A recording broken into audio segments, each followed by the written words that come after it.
Chicago. Um, Prior to starting his position as an experiential AI fellow, he was also at Northeastern University as a postdoc and visiting lecturer. And I think Robin is doing lots of fantastic and exciting work that leverages his training, which is in kind of the mathematical subdiscipline of representation theory. And he's using that training to learn representations in the kind of modern deep learning sense, including kind of applications towards learning equivariant representations and things like solving partial differential equations. Robin, take it away. We're very happy to have you. Thank you for that nice introduction. Yeah, representation is not the only overloaded term I've encountered. Group action and MDP actions are also a bit of a complication. But anyway, so I've changed the title slightly. We're going to be talking, just to make it a little bit more specific, originally I wrote equivariant machine learning, and actually equivariance, which you can sort of substitute mentally symmetry, if that's not a term you're familiar with, but symmetry has found its way into almost every area of machine learning at this point. I think starting with semi-supervised, supervised learning, and then also unsupervised learning with things like flows. And then more recently, even into reinforcement learning and inference. Okay, so let's begin. All right. So what are equivariant neural networks? So equivariant neural networks are a way to explicitly incorporate symmetry into neural networks. They got their start in probably 2016 explicitly with a paper of Cohen and Welling. And they are, like, in the sense that I'm talking about them, there's earlier interactions of symmetry in machine learning, and they were mainly applied to computer vision problems. Things like classification and segmentation, though there are a couple of small applications to other things, for example, like classifying molecular properties and things like that. But there's very little work in dynamics except for maybe like little toy problems. So that's the sort of the direction I want to focus on today. Generally speaking, you might want to ask why we care about talking about symmetry with respect to neural networks. And including symmetry can have a lot of advantages. One of the biggest is sample efficiency. So if I take like an MNIST digit or some handwritten digit or something, and I rotate it slightly so that the pixels are all, slightly different, to human eyes, this is basically the same thing. But depending to even a convolutional neural network, that data is now completely different. And so performance degrades rapidly, and what you end up having to do is augment the data and show it lots of different slightly rotated images. And so that quickly results in a lot of training and a lot of data. Another thing is parameter efficiency. So I'll talk more about this later, but essentially anytime we impose symmetry on a neural network, we're going to be sharing weights. And whenever we share weights, there's fewer to learn because we're essentially reusing the weights. The symmetry lets us do a symmetry of the weights. Another advantage is consistency. So black box neural networks can have surprising behavior. Things that shouldn't matter for a human, like the slight rotation of the digit, can result in suddenly a new classification for your neural network. And so if we impose symmetry as an inductive bias on our network, then this becomes it makes the behavior of the network more consistent, and we can actually prove some properties of the network, which lets us guarantee some aspects of the performance. The last thing, which is like one of the really big challenges, is that a lot of networks don't generalize well under distributional shift. They train fairly narrowly to their input distribution, and they don't really learn anything that's generalizable. So symmetry is a way to sort of improve generalization of neural networks. Okay. So my background is in mathematics and representation theory. And specifically, so this is a, let's see, I can annotate here. So this sort of triangle, I wanted to highlight the interaction of three areas. And it's a way to sort of motivate why I think symmetry is going to be a useful thing for specifically approaching dynamics problems with neural networks, which is the thing that hasn't been done very much. So my previous training in mathematics focuses on the interaction of symmetry and differential equations, right, which are the language that you use to understand, or one of the languages that one uses to understand dynamics problems in nature. And I've drawn one arrow in one direction here, which is that you can use symmetry to constrain the solutions of differential equations. So in general, it's extremely difficult to solve or say very much analytically about solutions to differential equations. The equations are usually not that hard to write down. So if I have some system I want to describe, I can often think about the various first principles that system might satisfy various conservation laws. And you can come up with differential equations that describe the system. But because of very chaotic behavior or sensitivity to initial conditions, it's very hard to come up with solutions to long-term solutions to that description. But what you can do is you can use symmetry as a bridge to get you from the equations to their solutions, because you can look at the equations and you can figure out what symmetries do these have. And then mathematically, the solutions, or rather more precisely, the space of solutions will also reflect those symmetries. And if you're lucky, as is in the case of particle physics, right, those symmetries almost tell you everything you need to know about the solutions. So they're not just a little bit of a leg up, they're almost the whole picture. So that's a very old story going back hundreds of years, this sort of love story between symmetry and differential equations or dynamics. The newer story is this leg of the triangle, right, back to 2016 or so, right, between symmetry and neural networks in vision classification questions, right? And then there's also, of course, a lot of work applying neural networks to the problem of studying dynamics problems. In particular, I'm going to talk later about fluid mechanics as an application of this, right? And one response sometimes people have is, why do you want to use neural networks to solve fluid mechanics when there are, differential equation solvers that can do that for you? So I think I'll answer that question in a little bit, but the short answer, or there's two short answers. One is that it's faster. It's really hard. You have to use very powerful computers to solve complicated fluid mechanics problems, and so neural networks can do it much, much faster.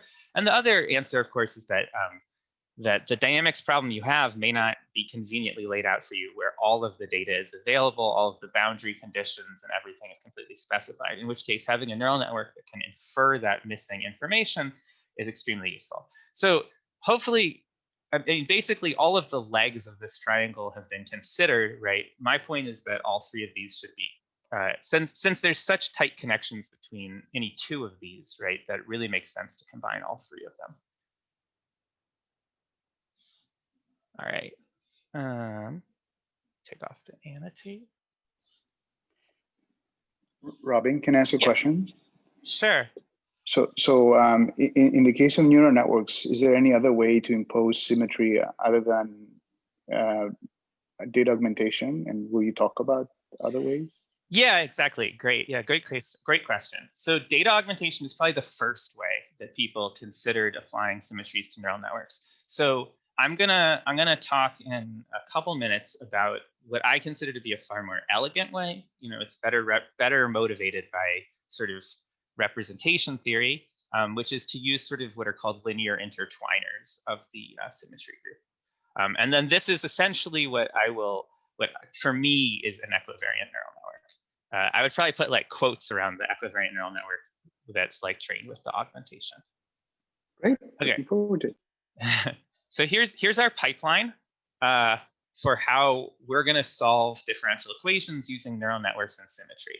So first, we're going to come up with some differential equation that either describes the system or describes it approximately.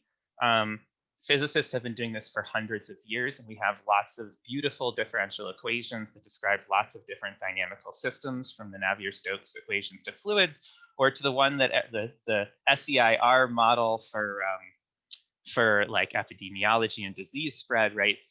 The predator-prey differential equations. There's tons of equations we can find that at least approximately will describe some dynamics for us. Then we'll stare at these and we'll do some math and we'll extract what are the symmetries of these differential equations, right? And then we're going to, and this is the part that I'll focus on, right, is design some sort of neural network that includes those symmetries explicitly as an inductive bias, since we know that that's something that's true about the system we're solving. And then we'll use those neural networks to solve the differential equation. So, Robin, I have a quick question. So what Yeah. type of differential equation? Are they ODF? Are we nonlinear, linear? Is there any specific constraint on the types of differential equation, or this just as general as it gets? all of the above, yeah, as general as it gets. So, Okay. and I, yes, all of them. And that's sort of, I think that's a great question here for this slide, because it shows the beauty of the pipeline. So if you are analytically or numerically solving the differential equation, you care very deeply. These are all huge problems, all of these flavors of properties. You know, is my PDE elliptic, dispersive? Is it linear? Is it nonlinear? These properties have a huge influence on how I can solve it, because I need to explicitly construct solutions. In this case, the neural network doesn't actually know the differential equation. There's this gap, right, in our like knowledge of what we're saying and not saying to it, right? And so the symmetries sort of translate from our like our sort of physics knowledge of the system to the neural network, and we don't need to deal with the specific form of the differential equation. Although there are approaches that do that. Okay, thank you. Okay. All right, and then just to sort of like put a word cloud on here, I don't want you to think, I think later on when I start like talking about symmetry, people think, oh, this is some very rigid mathematical construct. You know, maybe it's fairly limited in the types of places that I can use it. And I really don't want you to think that, because, I think sometimes people have this picture like, oh, symmetry, you know, is sort of an artificial construct, like humans make very symmetric things, maybe nature approximates symmetry, but sort of what I mean is like you can have a very chaotic looking thing, like for example, like you know, ocean currents, or like, you know, clouds, or the perturbations of some molecule, or as it moves through space, right? And these things may not look symmetric on their own, but that's okay, because my point is not that the particular thing that is the particular sample we're looking at is symmetric, but rather that the laws that govern its evolution exhibit symmetries. So you can often think about that. The easiest way to maybe think about that is to say like, this particular flow of some fluid might not have any like line that I can draw that it's reflectionally symmetric along that line, but rather if I took that flow and I reflected it, that would also be a valid flow. So it's the space of solutions that exhibit the symmetry, not each solution individually. Okay, so I'm going to talk a little about the representation theory, the background, the mathematical background for designing equivariant neural networks, and this will help us to discuss how you might design them. And I'm going to make one sort of like key take-home point that's sort of the thing that is maybe the most confusing when you approach this literature on equivariance, which is the distinction between an abstract symmetry group and all of its representations. So just to give a metaphor before I get into this dichotomy, some metaphors that I use to explain it is like, the abstract symmetry group is sort of like Plato's ideal form of the symmetry group, and its representations are all of the like imperfect real world like versions of that ideal form. Another example that I kind of like from like object-oriented programming, right, is that the symmetry group, the abstract symmetry group, is sort of like the class, and every like representation is some instantiation of it. And the reason that's going to be useful is that I can pick a single symmetry group, which would be the symmetries of my differential equations, and I can take all of the different representations that that single symmetry group has, and I can use them to construct neural networks to model it. So this dichotomy is very useful for us. All right, so quickly, what is a symmetry group? This is the abstract version. Okay, so this is just a set that contains a bunch of symmetries. Symmetries are things which can be composed. I prefer, you should think of symmetries as transformations, things that I can do to transform a thing. And so if two different transformations are a symmetry of something, their composition is as well. And naturally, the identity is always a symmetry of everything, because when you do nothing, a thing stays unchanged. And symmetries can always be undone, which means that they're inverses. Okay, so here's like my happy first example. So here's the symmetries of an equilateral triangle. This is called the dihedral group D3. If we had a lot more time, I would have everybody work out and classify what the symmetries of the triangle are.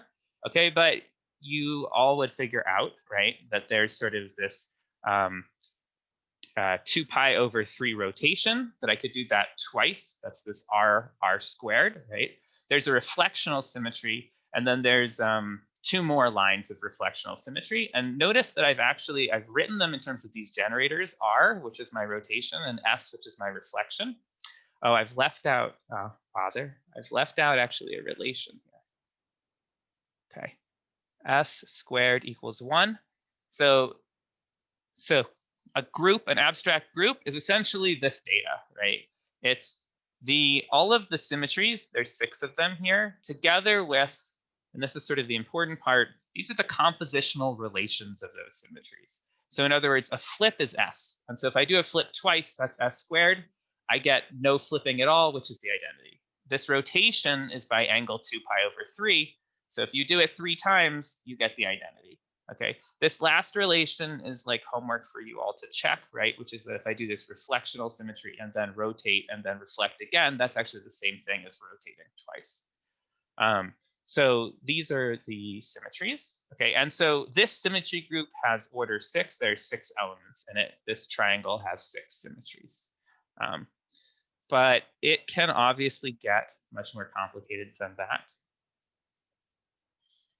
Okay, so here is an infinite symmetry group. So here's a circle, which is sort of like a triangle if you keep adding more edges to it, right? And so here we have some of the symmetries of the circle, which is rotations by angle theta. And for old historical reasons, this is called SO2, or the special orthogonal group in 2 dimensions. And we have rotations by, yes.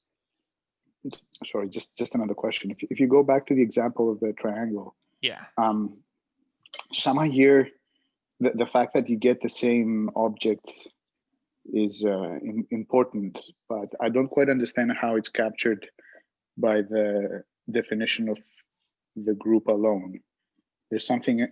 So how is that incorporated in the definition of the symmetry group?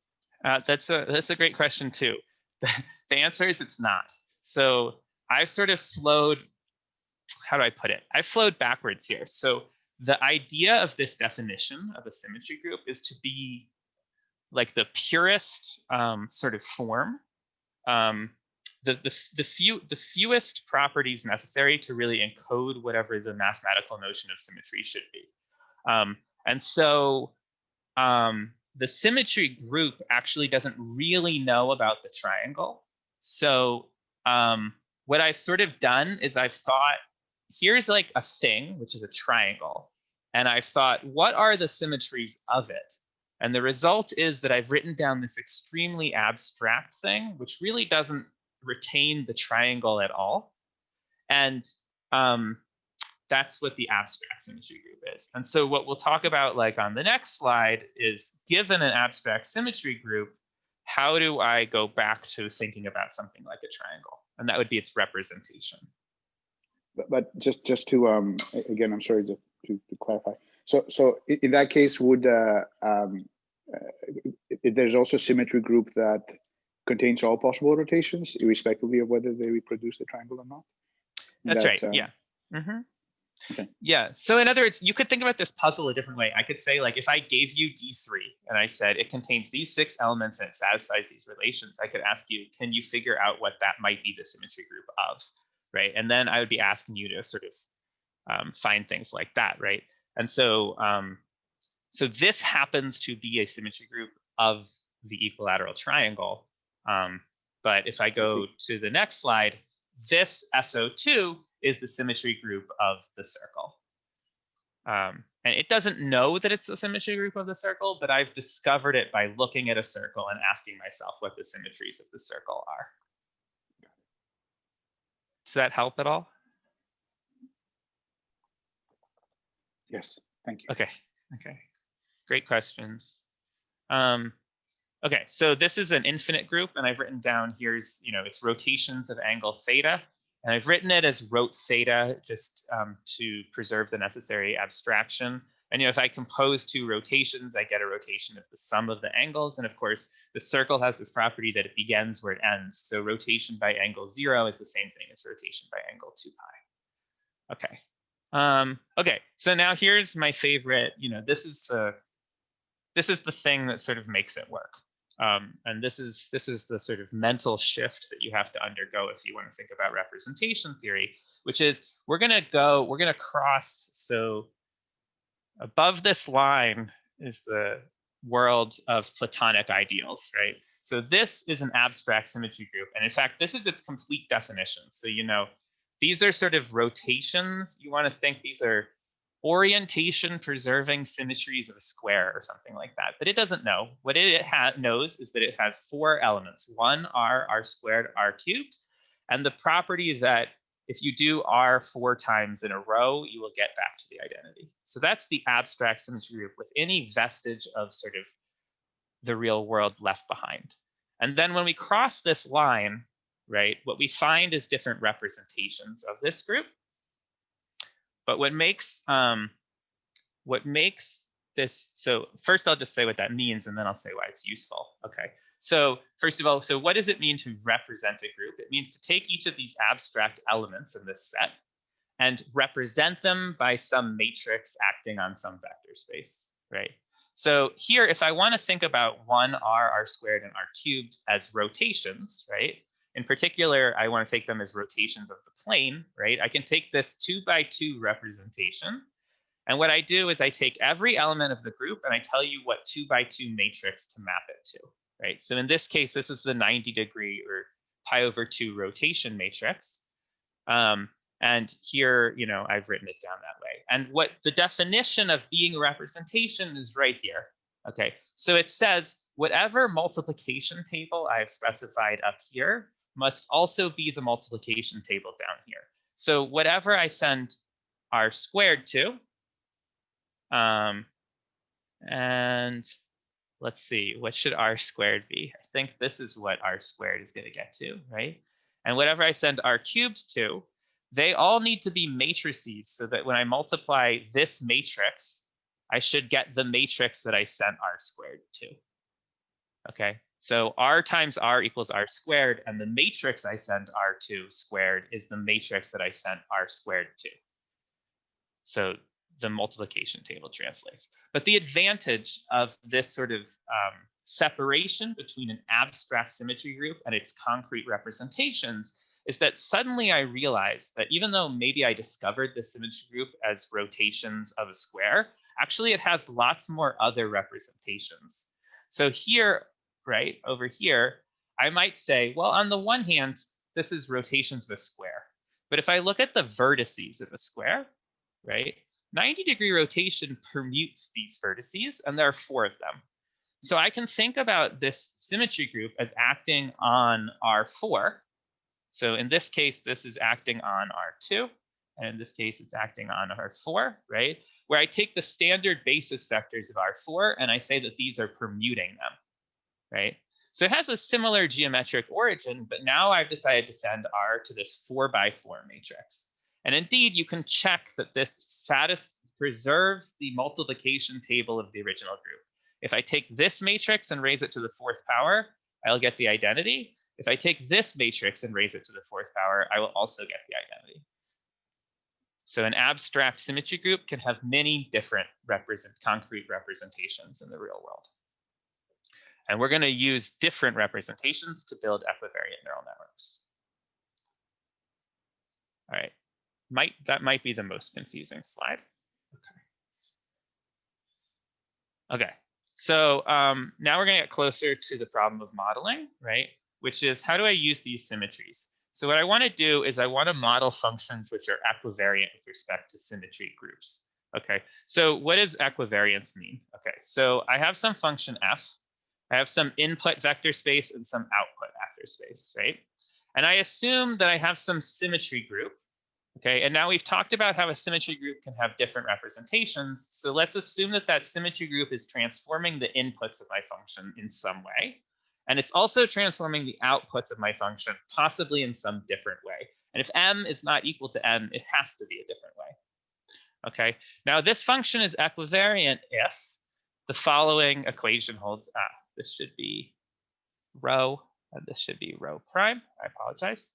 Okay, and what does this equation say? So the important bit is that here, my input v is getting transformed by my symmetry and then sent through the function f. So here on the left-hand side, I'm saying that I transform the input of my function.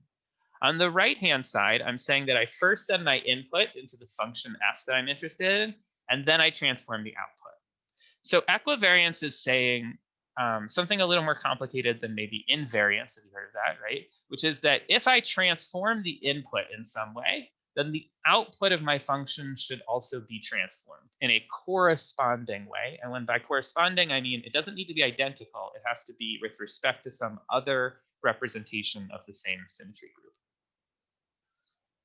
Okay, so here's an example that gets very close to the application I'm about to introduce. Okay, so here what I have is some vector fields. So think of some two-dimensional fluid flowing in some wavy way. Okay, and my function f that I'm considering is the function that takes these vectors and multiplies them all by 2, so they all get longer, so it's a faster flow. Okay, and now what is a symmetry that this function f might be equivariant to?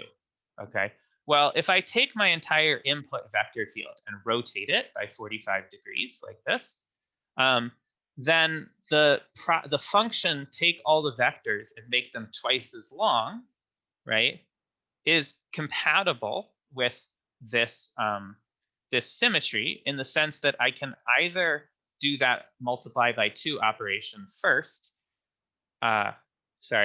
before I rotate it, or I can first rotate the input and then do the times 2. So in this case, it literally just commutes with the symmetry. Okay. Okay, so I would like to now introduce, a specific application of this philosophy. So we're going to do fluid flow prediction using equivariant neural networks. So we're going to follow the sort of outline that I proposed at the very beginning. And this is a joint work with Rose Yu and Ray Wang, who are at the Spatio-Temporal Lab, now at UCSD. Okay. All right. So what is our equivariant function in the case of predicting fluid flow? So it's the forward prediction function. So the function we're trying to model is that what we have are some velocity fields telling us the past of some fluid. And what we want to tell you is the future of that fluid, right?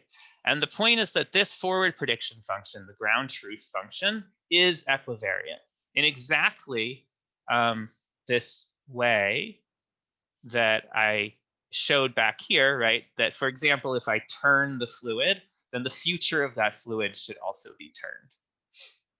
Okay. You could use numerical solvers to do this, but as we mentioned earlier, that can be a very slow, computationally expensive process. And machine learning is more efficient and can operate with partial data.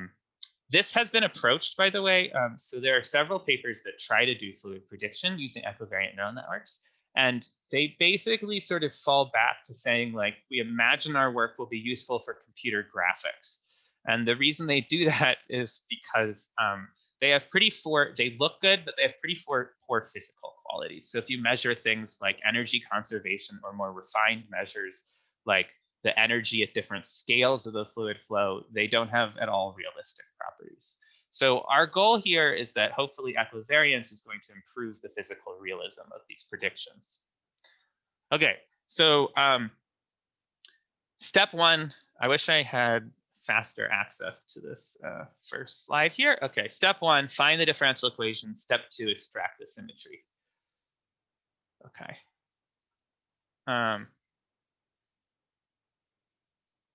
Okay.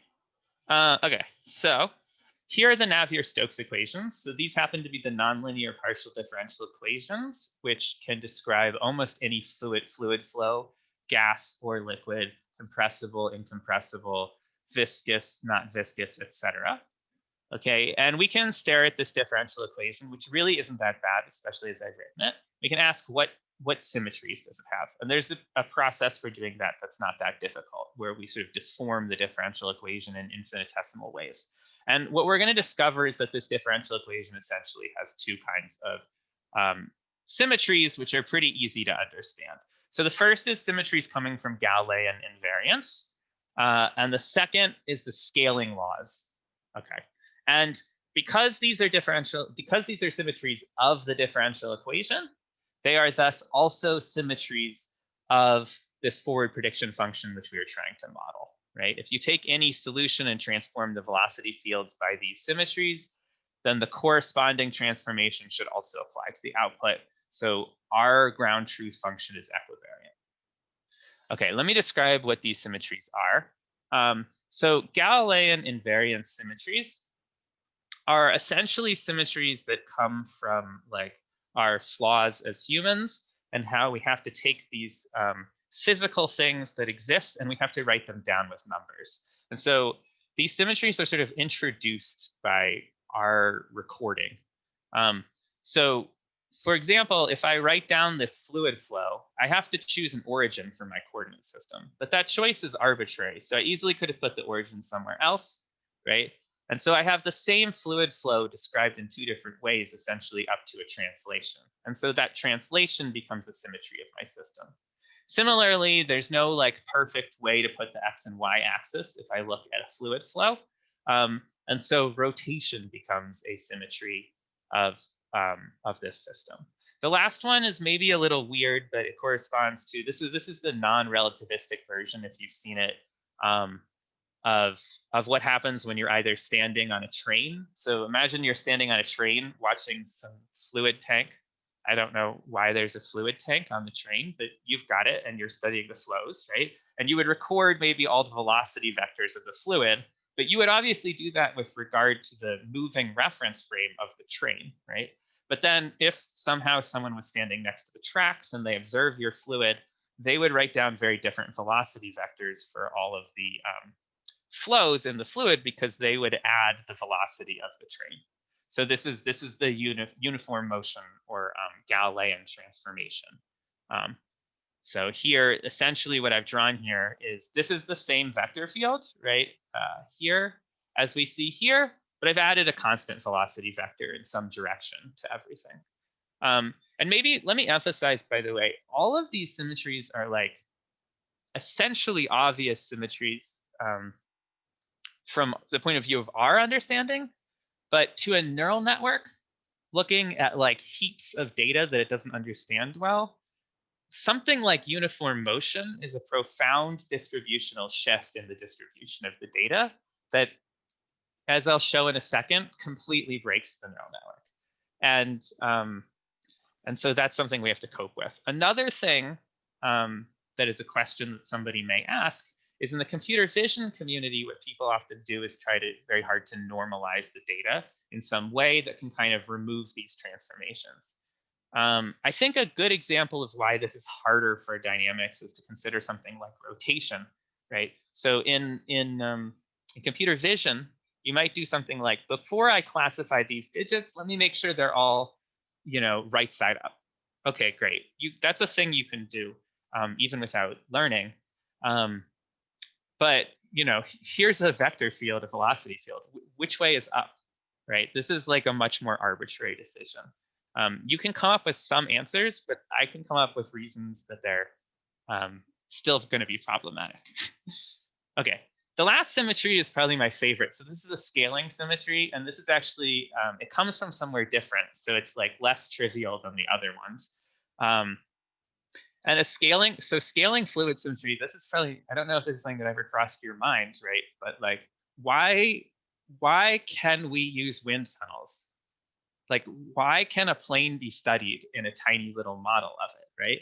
I mean, a lot of things don't work that way, right? You can't study, for example, the biomechanics of a dinosaur by making a tiny dinosaur. Things like the square cubed law and the way that you know, different forces appear differently at different scales make that impossible. So most things, a lot of things don't observe a simple scaling law, but the fluid flow does observe a scaling law that is practical and good enough for us actually to collect data at a small scale and apply it at a large scale.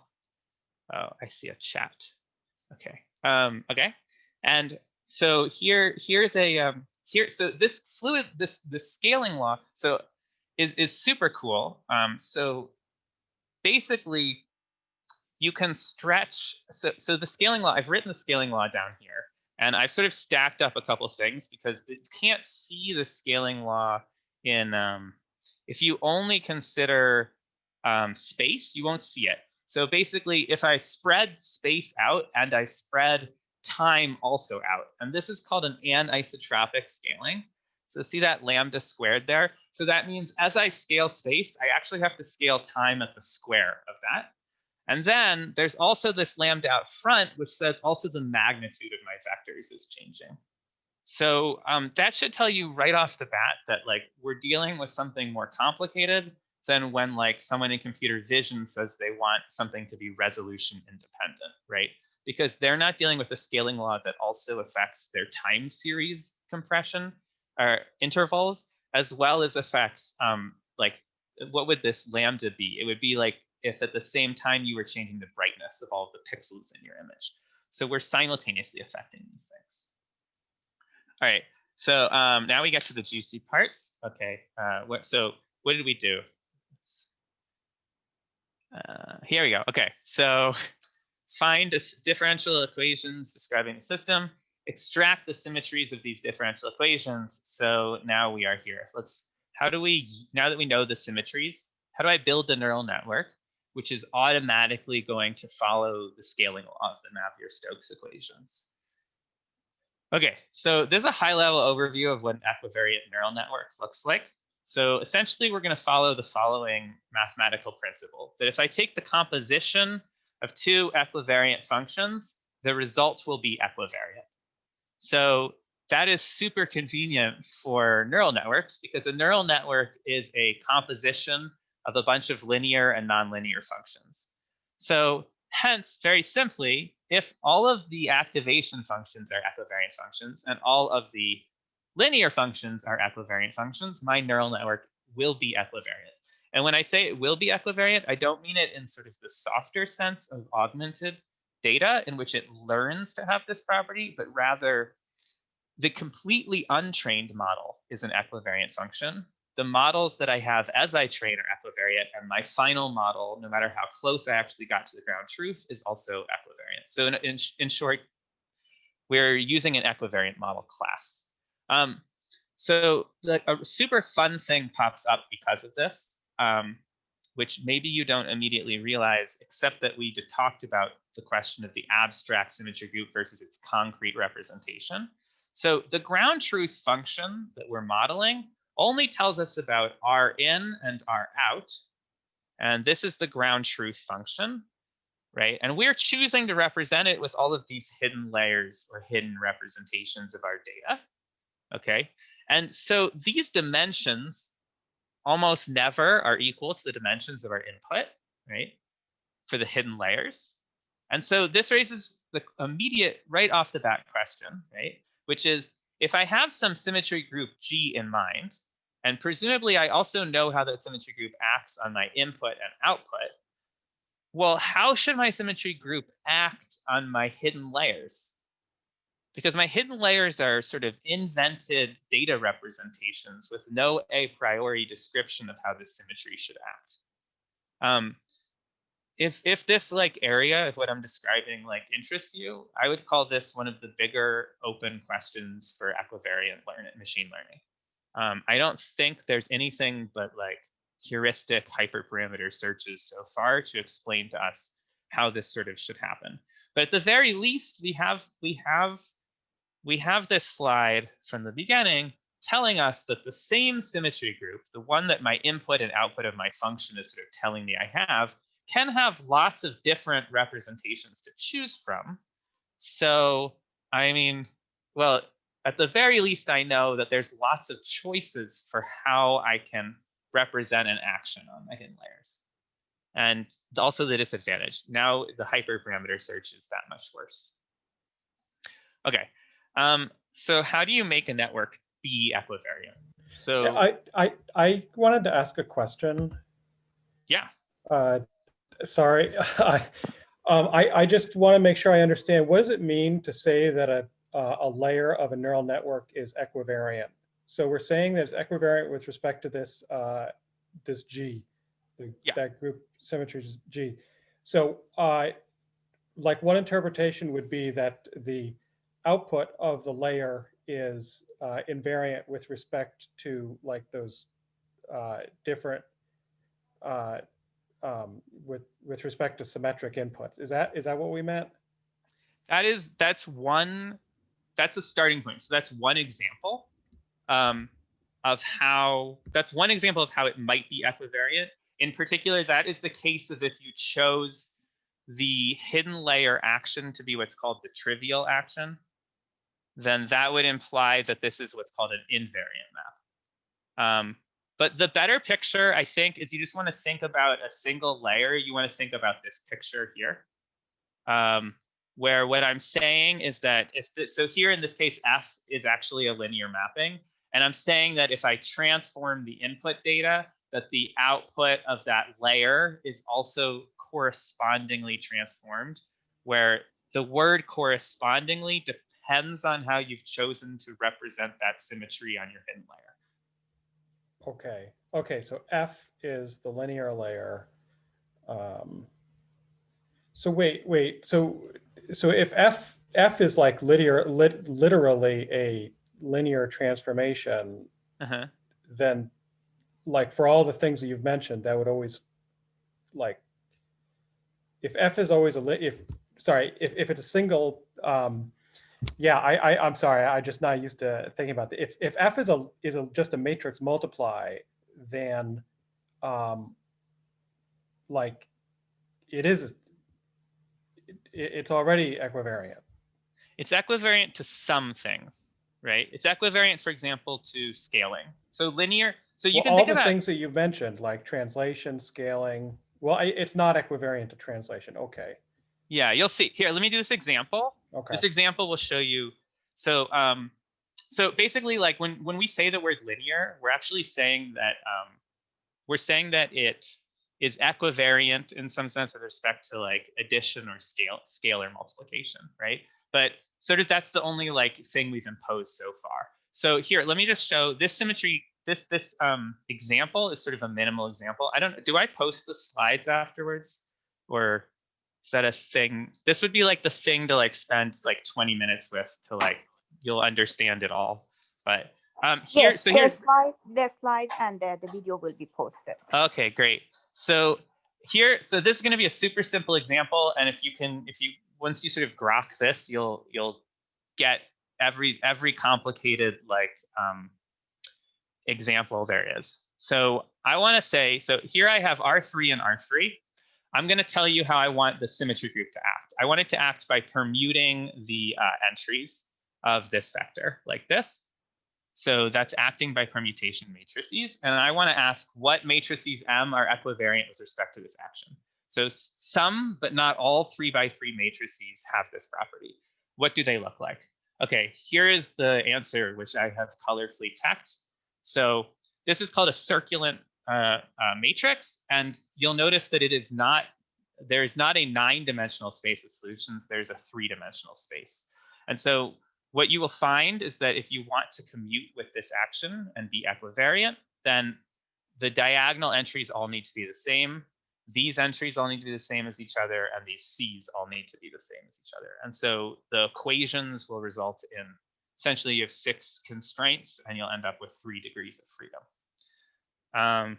So maybe I'll skip the proof for time, but you can come back and look at this, and what you'll sort of like see, right, is if I'm saying that I want, when my inputs cycle, I want my outputs to also cycle, right? From the point of view of the linear transformation, that's saying that if I simultaneously move in the input space in some direction, then I should also be simultaneously cycling in the output space, right? In order for that to be equivariant, I give the same answer, I would need to then have the same weight under this 1-1 shifting direction. So that's what you see here. So I'll skip this computation, but work this out for yourself and you will believe it. And the key thing that I kind of want to emphasize that is just always what happens, right, is in asking myself, how do I make a linear layer that's equivariant with respect to some action?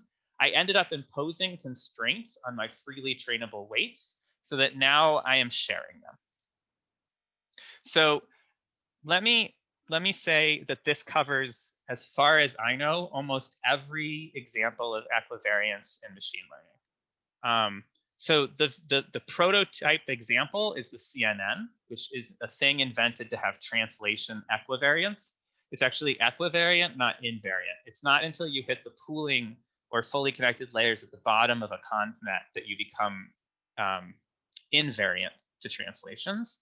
Another example is graph neural networks, right, which are permutation equivariant. And here, by the way, what I've done is I've sort of highlighted what are the G and the rho that you would need to plug into the story that I've told so far. And if you did that, you would recover CNNs, you would recover graph NNs, neural networks.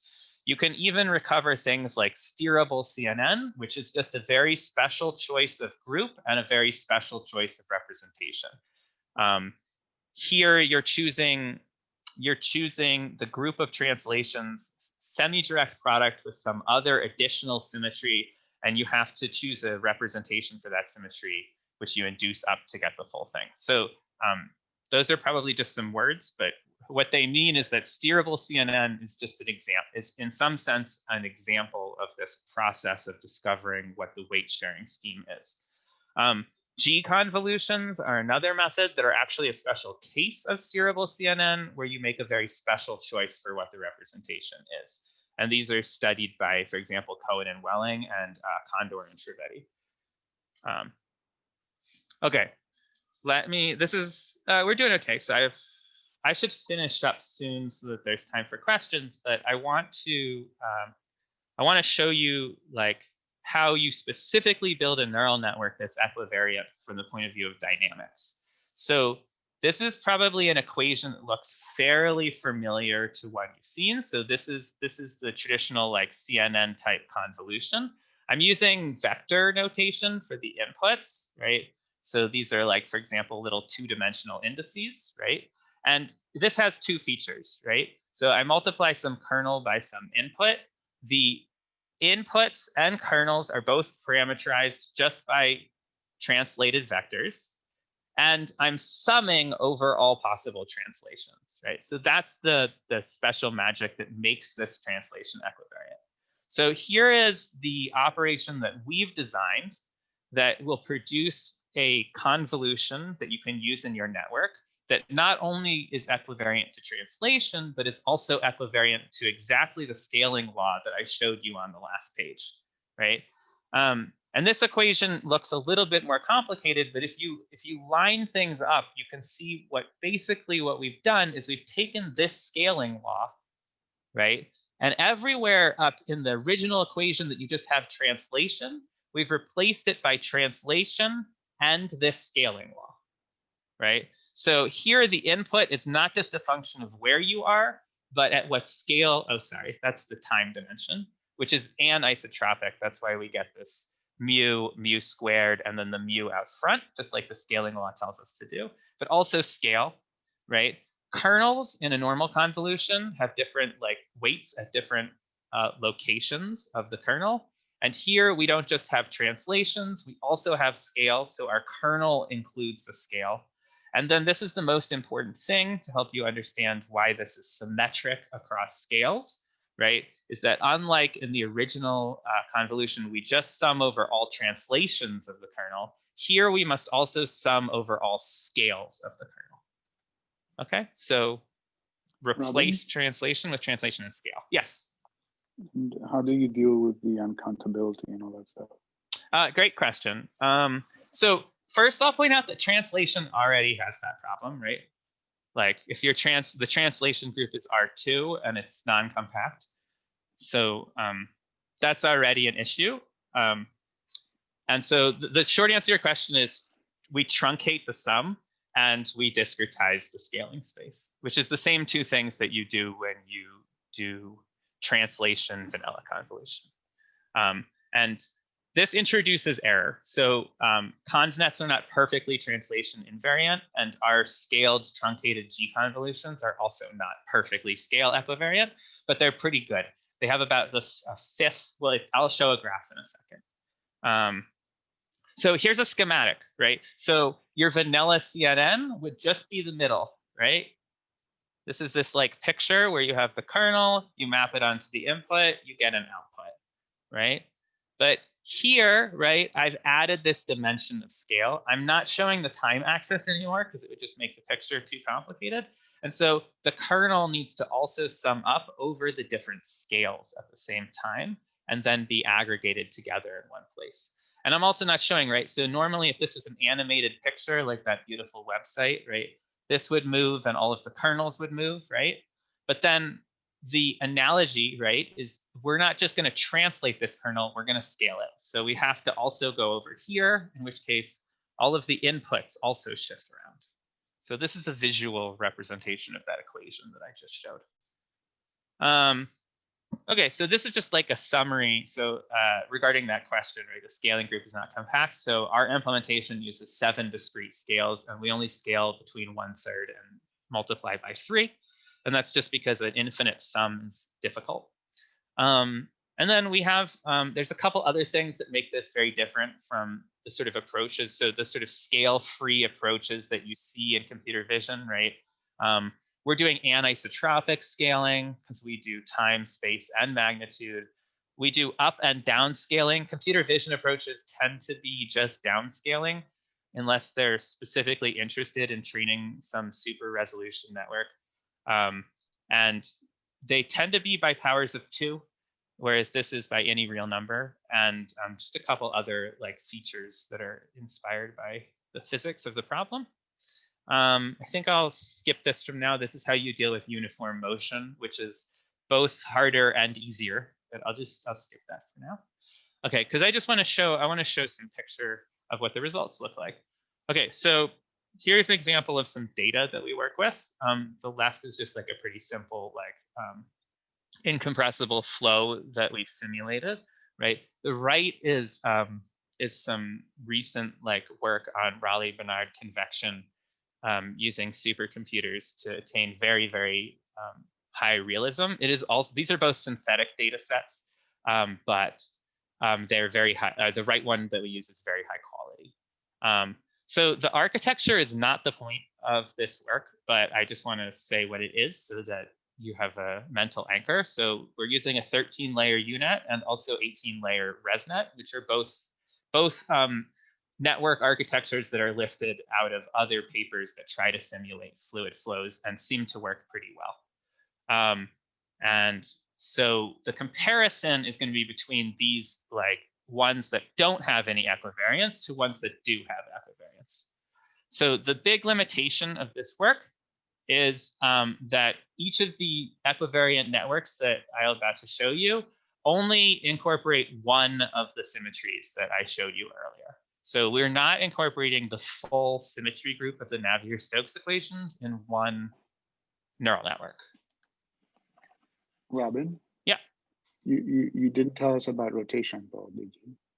Oh yeah, sorry. I should have said something like that. Like, I'm not gonna. Yeah, for just time, I'll just talk about the scaling one.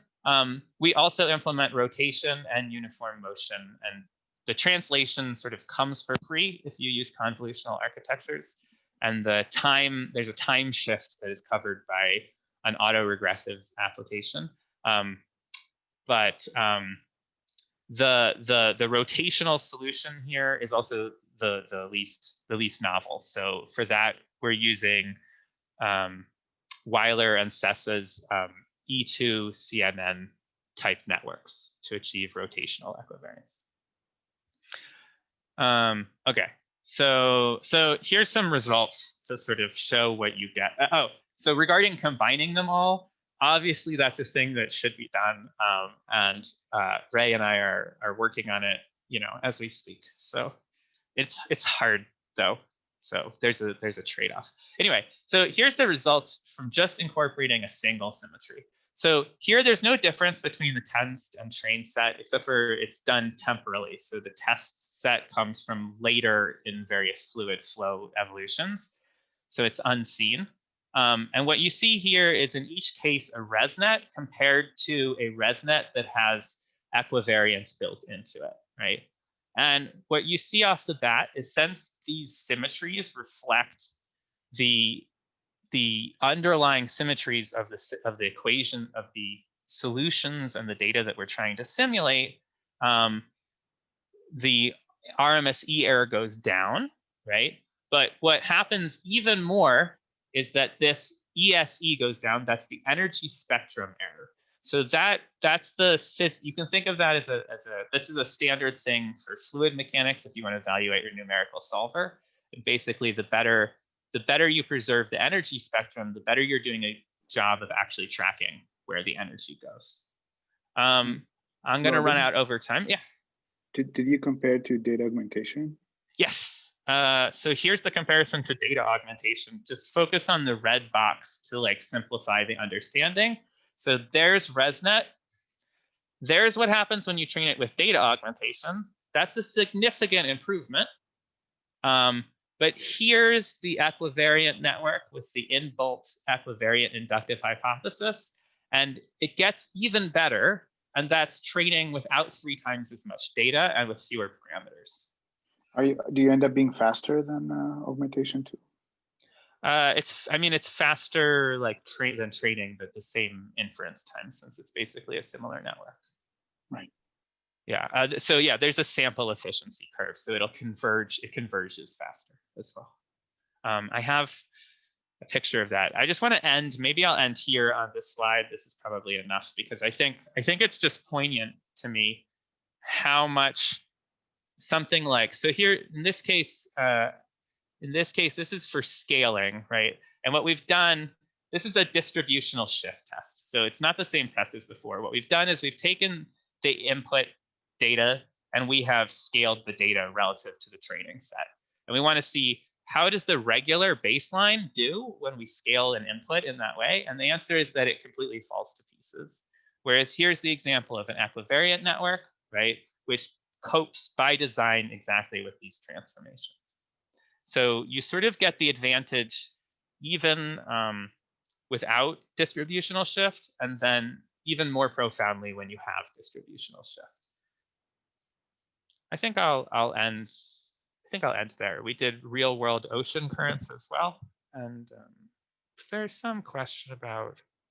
This is an example from a different project, by the way, of the sample efficiency curve, where you see that the orange line, which is the equivariant network, is converging a lot faster than the blue line, which is the non-equivariant network. Okay, I'll end on time mostly.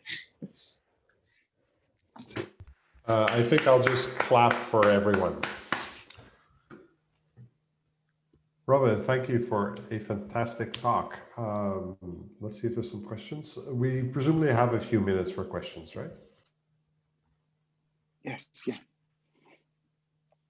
So I have a question. So in the results you're showing, that I didn't quite catch what we were doing. We were making predictions about fluid flow in the future. That's right, exactly. Mm-hmm. Okay. You see past frames and you try to predict the future frames. So here, 10 seconds into the future, for example. For the most part, this work seems to focus on images. I guess could be applied to other things too, though.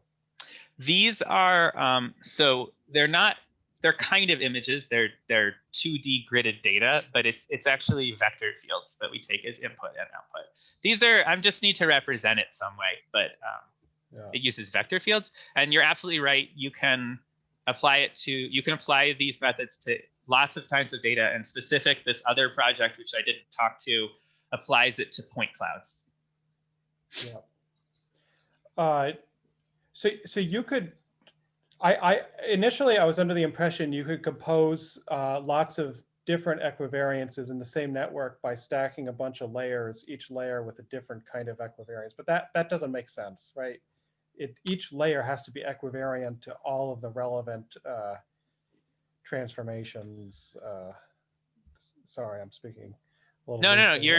This is true. So like rigorously speaking, you need to be equivariant is sort of like input to output. So if you're chaining these things together, you need to pass the equivariance along.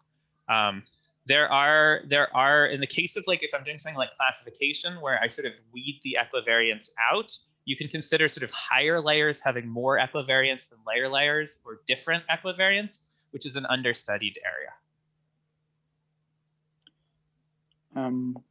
Regarding the same merging process, are you in each one of these three equivariances that you impose, are you using completely different architectures, or is it a different type of constraint on a per weight basis? The latter, with the exception of uniform motion. So, which is to say, we try to use the same neural network, but imposing different constraints on it. And why is it hard then to impose multiple constraints simultaneously? So it's hard from this picture. So if you go back and redo this example, but instead of cycling, you say, I want to be equivariant to all of the permutations of the inputs. So I'm also going to, for example, allow flipping X and Y, right? Every additional symmetry I impose is an additional constraint on the weights, right? So you start to run into issues with expressivity relative to how you've designed the neural network. By the time I would do all the permutations, I would be down to just 2 weights. So I'd have to say B and C are equal to each other. That's equal to the Deep Sets paper, 2017. They implement that and it works decently, actually. But it gets harder, that's all. When you say it gets harder, you mean that it becomes too constrained and then it doesn't generalize as well and things like this? That's right, yeah. Or it interferes with like learning. Yeah, theoretically it's okay. Have you looked at using things like ADMM and stuff like that to do a little bit of everything and then blend them? Sorry, what is this? I don't know. ADMM. ADMM. That might be one way to go. You could think about it. Yeah, so I can send some pointers. Okay, yeah, I would definitely like to hear about that. Robert, that's a different optimization method. Oh, okay. I wanted to ask, I had yet another question. So for a given desired equivariance, is there a unique weight sharing? There is, because these are linear transformations, right? Yes. I actually like that. I like this as an exercise that like you could discover CNN. So like if you flatten an image, right, and you go image to image and you think of it as just one long vector, but you say, I want to preserve translation equivariance, right? You would discover CNN without thinking about it as a sum. You would discover it as a weight sharing scheme. So like the unfolded CNN full matrix, the Toeplitz matrix of that transformation is that sharing scheme. Yeah, I guess obviously it's depends on what your like input representation is, I guess. So you'd have to decide on a representation, and then you'd decide on the equivariance, and then it would tell you what the weight sharing should be. That's right. Cool. Any other questions, everybody? I have more questions, but I have like maybe a high level question. So I think, part of the narrative in deep learning research has been that, you should just over parameterize more. And that to some extent, the bigger your network and the larger the extent of your overparameterization, somewhat paradoxically, right, the kind of training dynamics of neural networks seem to imply that you might actually get networks that generalize better if you overparameterize them more. Because there's this whole kind of double descent phenomenon, and people have started to kind of, from a theoretical perspective, right, try to analyze the dynamics of stochastic gradient descent to see if somehow you're more likely to find a good local optimum if you're more overparameterized. To some extent, I think, right, like the work that you're doing on equivariant representation learning is moving in the opposite direction, right? It's saying, well, actually, maybe it's easier to find a solution when you have, more symmetries baked into your neural network, and therefore kind of a lower dimensional kind of search space for your solutions. Have you seen kind of empirical evidence of a trade-off there? Right, like, and you kind of alluded to this, right? Like, as you're starting to kind of add more kind of symmetries that you would like to incorporate, at some point, kind of, there exists so few solutions that maybe actually the optimization becomes more sensitive to local optima. So yeah, is there empirical work on this? How do you think of this trade-off? What do you think maybe is kind of better in practice? And what do you know about kind of the evidence for this in the field? I think there's not a lot of, that's a great question. It's definitely an open question. I don't think it's settled remotely. I don't know of almost any like theoretical like approaches to it. And the empirical approaches, I'm not even sure there's really a systematic empirical like attempt to examine this yet.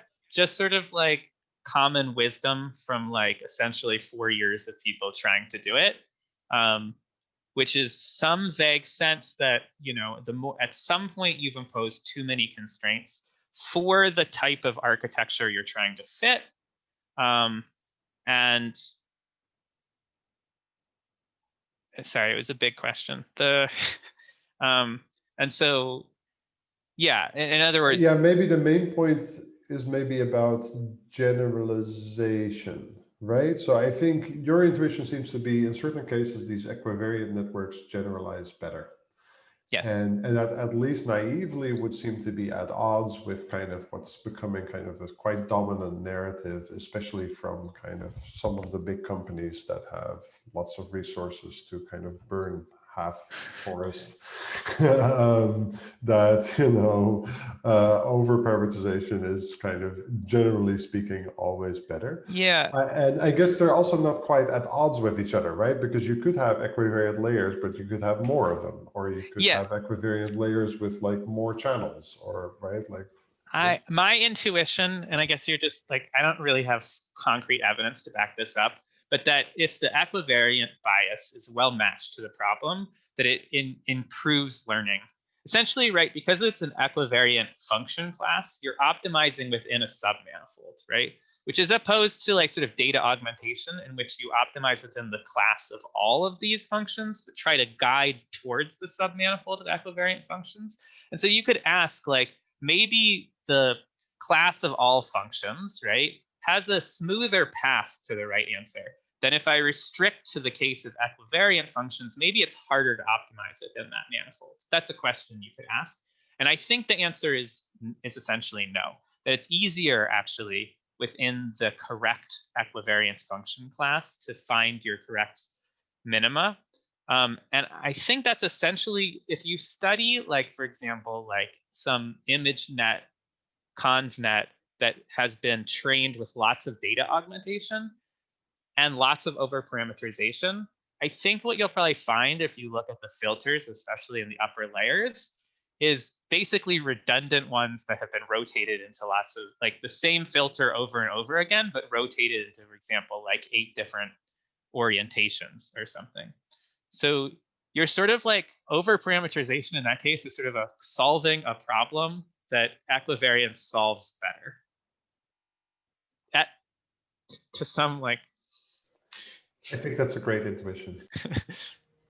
Yeah, I guess the best you could do in terms of showing that would be just to produce lots of empirical examples where it just trains faster.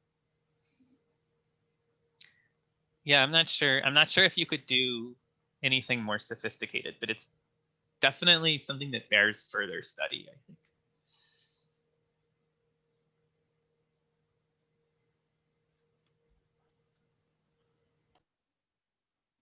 Can I ask one more question? Yeah, sure. I'm here all day. So is there some redundancy in considering all these scales, and in particular, would it make sense to kind of look at only extreme values and kind of like lose the middle? That's a great question.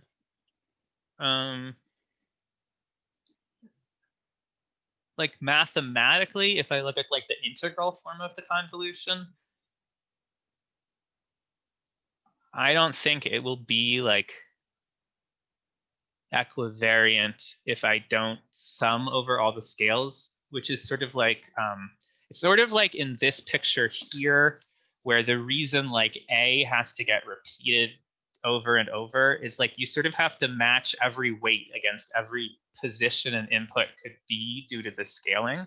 And if you don't, it won't be perfectly equivariant. But like, that's just the theoretical version of this operation. Practically speaking, maybe you can get away with a lot less. And also practically, I'm not going to pretend that this is super computationally efficient.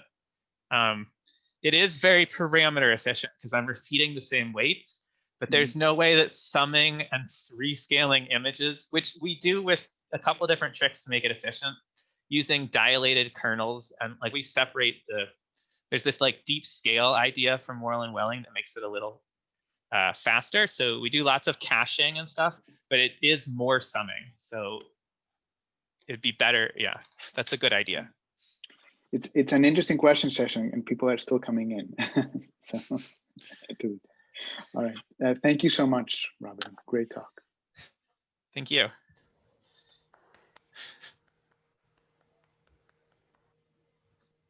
Thanks for everyone's attention. Sorry we went a little over. All right, thank you.